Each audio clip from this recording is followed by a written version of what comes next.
Right, I'm going to show you two techniques now. One is to paste the wall and hang dry paper onto the wall. Something you can do, something I haven't and I don't like doing, but you can do it that way. Secondly, I'm going to show you how to match a pattern on the wall.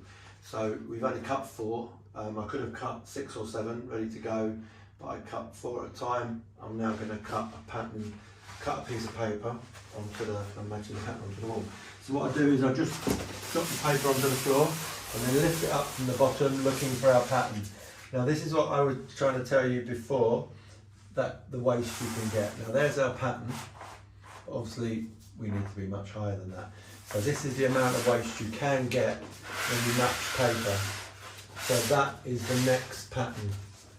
So you literally just move it up and down on the wall looking for the pattern match. And there it is there.